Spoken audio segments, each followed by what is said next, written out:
Hello दोस्तों, कैसे हैं आप लोग। आई थिंक दोस्तों आप लोग बिल्कुल सही होंगे और आपकी स्टडी भी बेटर तरीके से चल रही होगी।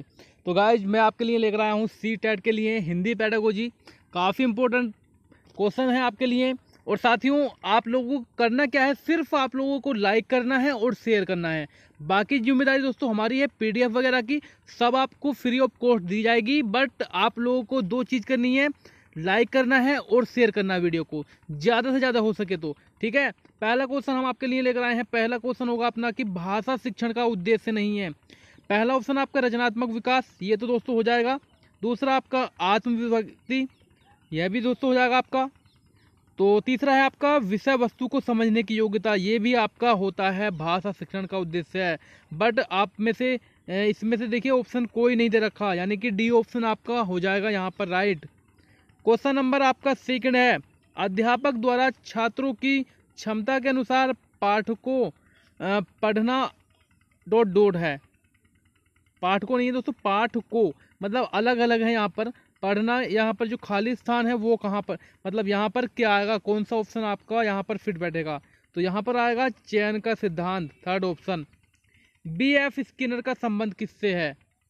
बी एफ स्किनर का संबंध दोस्तों हमें पता लग गया, ये देखिए पुनर्बलर का सिद्धांत दिया था इन्होंने बी एफ स्किनर ने। बात करेंगे क्वेश्चन नंबर 4 की, अध्यापक छात्रों को पढ़ाने के लिए चित्रों का प्रयोग करता है। अध्यापक शिक्षण अधिगम प्रक्रिया में किस सिद्धांत का प्रयोग करता है भाई। पहला ऑप्शन आपका साहचर्य का सिद्धांत, दूसरा है आपका बाल केंद्रितता का सिद्धांत। तो इन दोनों में से दोस्तों पहला ऑप्शन सही है यहाँ पर, बाकी आगे जाने की कोई आवश्यकता हमें नहीं पड़ने वाली है। क्वेश्चन नंबर 5 होगा, भाषा शिक्षक विद्यार्थियों की बौद्धिक क्षमता के अनुसार पाठ्य विषय का चयन करता है, वह पालन करता है। वह किस चीज़ का पालन करता है भाई। पहला ऑप्शन आपका ज्ञात से अज्ञात के नियम का, गलत हो जाएगा। दूसरा है अनिश्चित से निश्चित के नियम का, ये भी गलत हो जाएगा। थर्ड ऑप्शन आपका मनोविज्ञान से तार्किकता के नियम का, ये बिल्कुल आपका सही हो जाएगा। ठीक है, थर्ड ऑप्शन।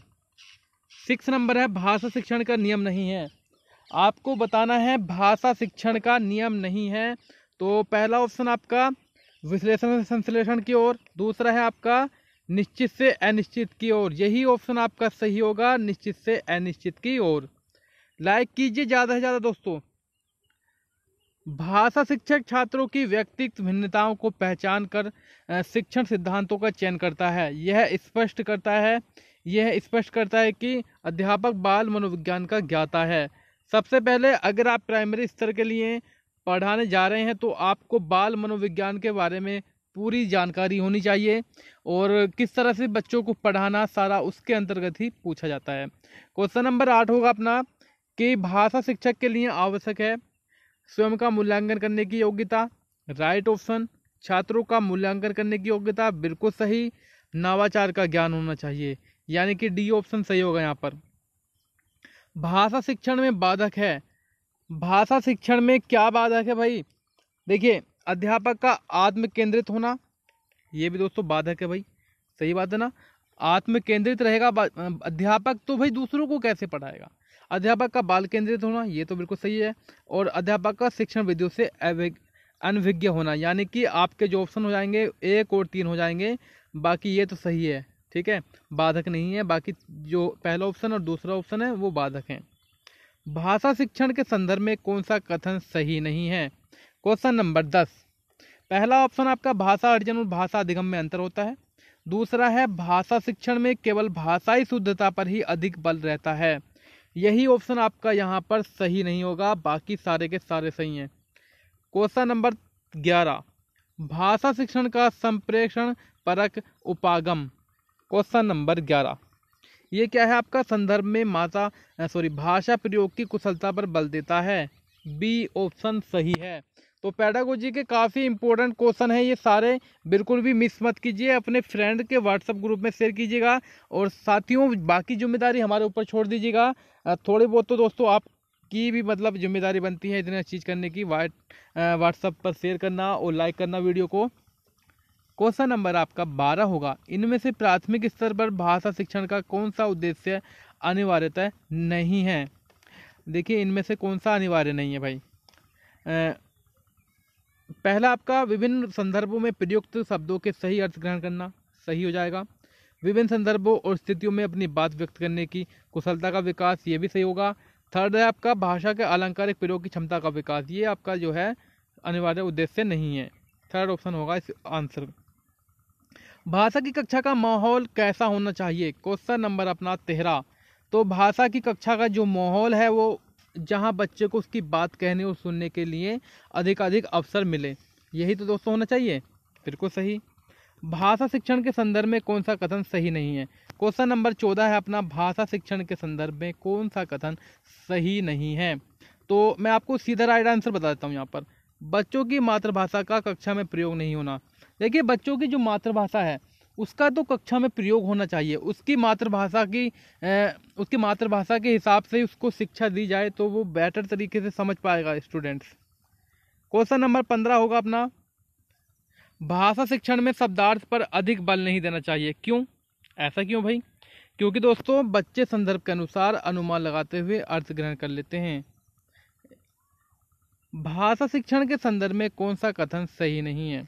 भाषा की बात आ रही है तो हमारी वीडियो भी आपकी भाषा से संबंधित है, हिंदी भाषा पेडागोजी। क्वेश्चन नंबर 16 आंसर आपका यहाँ पर होगा कि भाषा की नियमबद्ध व्यवस्था को केवल व्याकरण के माध्यम से ही जाना जा सकता है। भाषा तब सबसे सहज और प्रभावी रूप से सीखी जाती है जब, कब सीखी जाती है भाई? जब भाषा प्रयोग की दक्षता प्रमुख उद्देश्य हो। यहाँ पर पहला ही ऑप्शन सही है, बाकी 3 के 3 गलत हो जाएंगे। भाषा शिक्षण का निर्माणकारी उपागम इस बात पर प्रबल देता है कि, किस बात पर देता है कि समाज में व्याप्त भाषाई व्यवहार का अवलोकन करते हुए बच्चे स्वयं ही नियम बना लेते हैं। आज की वीडियो का क्वेश्चन नंबर 19, भाषा की प्रकृति के संबंध में कौन सा कथन उचित नहीं है? ठीक है, तो सोच लीजिए दोस्तों अपना ऑप्शन। क्वेश्चन नंबर अपना 19 होगा, आंसर आपका भी हो जाएगा, भाषा कठोरता से व्याकरणीय नियमों का अनुसरण करती है। क्वेश्चन नंबर 20 होगा, निम्नलिखित में से किस उद्देश्य के लिए प्राथमिक स्तर पर भाषा नहीं सीखी जाती? ठीक है गाइस, क्वेश्चन नंबर 20 का आंसर आपका होगा भाषा का व्याकरण सीखना। उच्च प्राथमिक स्तर पर भाषा शिक्षण की प्रक्रिया में सबसे अधिक महत्वपूर्ण है। अब देखिए अगर हम प्राथमिक स्तर की बात करें तो हमें बच्चों को टारगेट करना है 6 से 11 वर्ष की आयु होनी चाहिए, इसके अंतर्गत हमें सभी चीज़ लेकर चलनी है। ठीक है, और प्राथमिक स्तर की बात नहीं हो रही, यहाँ पर हो रही है उच्च प्राथमिक स्तर की बात। ठीक है, तो इसमें क्या करना है हमें, स्तर पर भाषा शिक्षण की प्रक्रिया में सबसे अधिक महत्वपूर्ण क्या होगा? सबसे अधिक महत्वपूर्ण देखिए ABC, फोर्थ ऑप्शन आपका हो जाएगा समाचार पत्र, पत्रिकाओं या अन्य भाषिक सामग्री में कही गई बात के निहितार्थ सोच सरोकार की पहचान करना, डी ऑप्शन सही होगा। निम्नलिखित में से कौन सा उच्च प्राथमिक स्तर पर भाषा शिक्षण का उद्देश्य नहीं है? Question number 22। तो दोस्तों क्वेश्चन नंबर 22 का आंसर आपका हो जाएगा यहाँ पर व्याकरण के नियमों को रटना। व्याकरण के नियम तो रटने नहीं चाहिए बिल्कुल भी, समझिए, किसी चीज़ को भी रटने से कोई भी फायदा नहीं होने वाला, चीज़ों को समझिए, आखिर तक दोस्तों आपको काम देने वाली हैं। भाषा शिक्षण की प्रक्रिया, क्वेश्चन नंबर 23, भाषा शिक्षण की प्रक्रिया जो होती है विभिन्न विषयों की कक्षाओं में भी संभव है। क्वेश्चन नंबर 24 है, भाषा शिक्षक का दायित्व है कि वह सभी बच्चों में भाषा प्रयोग की एक समान कुशलता विकसित करे, बी ऑप्शन हो जाएगा इसका। दोस्तों वीडियो कैसी लग रही है बताइएगा जरूर बताइएगा। और क्वेश्चन नंबर 25 का आंसर देख लेते हैं क्या होगा कि स्वाभाविक अभिव्यक्ति, कल्पनाशीलता, कौशल और सोच को विकसित करना। इसका आंसर आपको कमेंट में बताना है। साथियों CTET आपको पता ही दोस्तों, CTET जो एग्ज़ाम होगा आपका 7 जुलाई को होगा। ठीक है, तो थोड़ा ये मन में ये मान कर मत चलिए कि भी अभी हमारे पास 2-3 महीने हैं।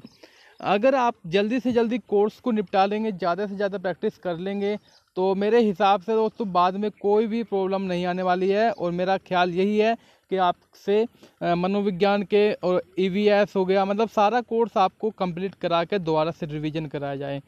ठीक है गाइस, तो सपोर्ट कीजिए ज़्यादा से ज़्यादा दोस्तों जितना हो सके। बाकी दोस्तों अपनी तरफ से हम सपोर्ट करने की पूरी कोशिश करेंगे आपको। Thank you guys, thanks for watching. मिलते हैं नेक्स्ट वीडियो में, थैंक यू।